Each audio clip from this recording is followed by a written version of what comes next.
Mimi naitwa Prophet IPM na akili timamu, mtumishi wa Mungu kutoka Tanzania, Dar es Salaam.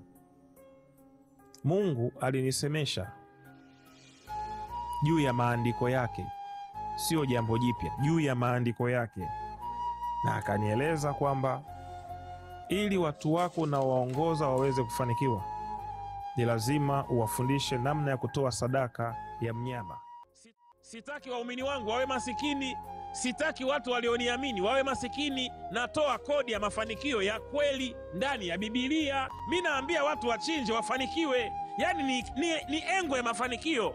Katika engo ya dhambi Yesu anabaki pale pale, lakini mafanikio, watu wapo kanisani ni masikini. Ina maana kwamba njia ya kutoa ya kufanikiwa imepita kwenye kuchinja tu. Njia ya kufanikiwa ili usiwe maskini, ili uvipate vitu vya maisha haya, imepita kwenye kuchinja tu. Mbona kuna watu hawachinji? Kuna watu hawatoi sadaka hiyo ya kuchinja, lakini wana mali, lakini ni matajiri wakubwa. Hao nao unasemaje? Unasemaje? Ishu ya kuchinja ilikuja baada ya mwanadamu kuanguka dhambini.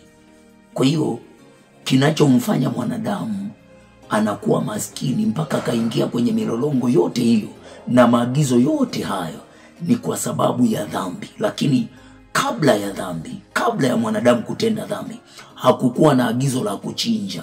Hakukuwa na agizo la kuchinja kwamba usipochinja hautafanikiwa. Mwanadamu alikuwa ana kila kitu.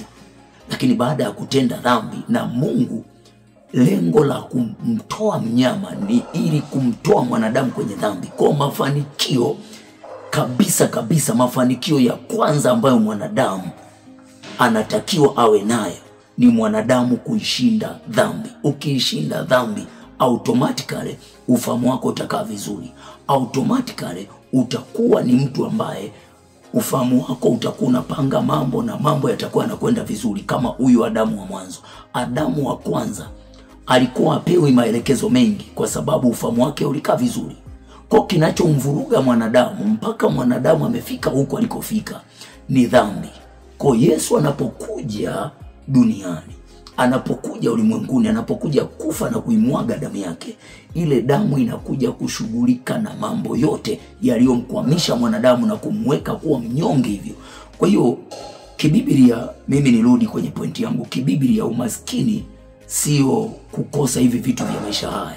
Tukiwasoma baba zetu hapa, hawakuwa gumzo, hawakuwa kitisho katika jamii, au hawakuwa kitisho duniani kwa sababu walikuwa na miliki magari, kwa sababu walikuwa na vyeo vikubwa, kwa sababu walikuwa na miliki majumba. Hapana, tunawasoma walikuwa gumzo kwa sababu ya ufahamu wao, kwa sababu ya kuishinda dhambi, kwa sababu ya namna ya maisha yao walivyokuwa wanaishi.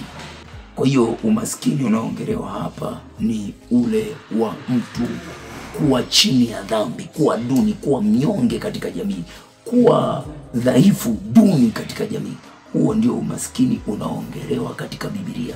Kwa ukiona wewe na washirika wako bado ni dhaifu sana, mna hofu ya maisha haya, mna hofu, mnaogopa kuwa maskini, kutokuwa na vitu vya maisha haya, bado nyinyi hamjaokoka, bado ni wapagani.